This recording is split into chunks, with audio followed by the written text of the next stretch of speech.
اس عورت کو اس ظالم کے شکنجے سے چھڑانے کی ٹھان لی۔ میں اس امیر کے پاس جا پہنچا، اس کو سرزنش کرنے لگا، اس عورت کو چھوڑ دو، اپنے اس کو گھر جانے دو۔ اس ظالم نے میری ایک نہ سنی، لاٹھی پکڑی، اس نے میرا سر پھوڑ دیا، اور اس دوران اس عورت کو زبردستی اپنے گھر میں داخل کر دیا۔ کہتا ہے کہ میں نے لوگوں کو عشاء کی نماز پڑھائی، وہ درزی کہتا ہے، اور پھر میں نے ان سے کہا کہ لوگوں، اس امیر نے جو کچھ کیا ہے وہ آپ لوگوں سے مخفی نہیں، چلو میرے ساتھ احتجاج کریں، اس عورت کو چھڑوائیں۔ کہتا ہے مقتدی سارے میرے ساتھ چل دیے۔ جب ہم اس کے گھر گئے تو امیر نے اپنے سپاہیوں اور نوکروں کے ساتھ باہر نکلا اور ہمیں خوب مارا۔ کہتا ہے کہ جس وقت میں گھر آیا تو میں بڑا پریشان تھا، میں نے سوچنا شروع کیا میں اس عورت کی کیسے مدد کر سکتا ہوں۔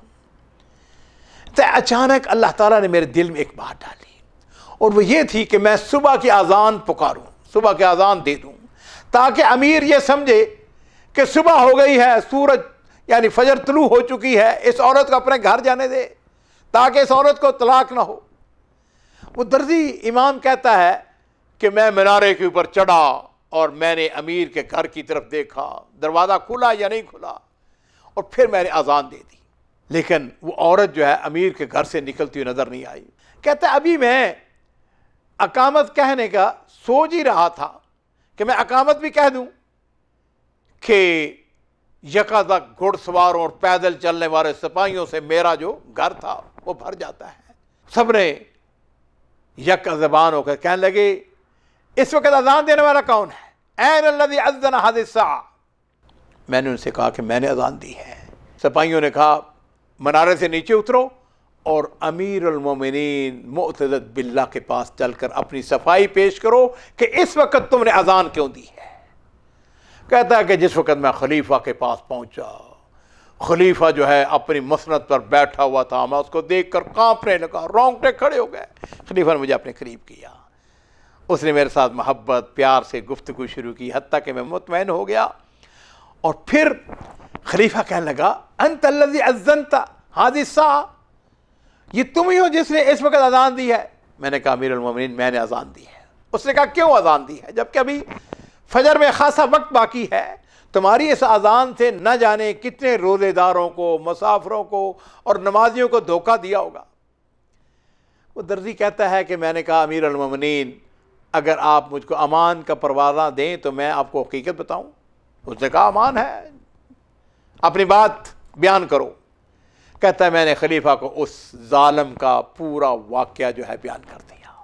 خلیفہ نے یہ بات سنتے ہی اس نے حکم دیا اس ظالم امیر اور اس کے شکنجے میں پھنسی عورت کو ہر حالت میں فوراً برآمد کیا جائے۔ آنن فانن دونوں حاضر ہو گئے۔ خلیفہ نے چند معتمد اور خواتین کے ساتھ اس عورت کو اس کے گھر بھیج دیا۔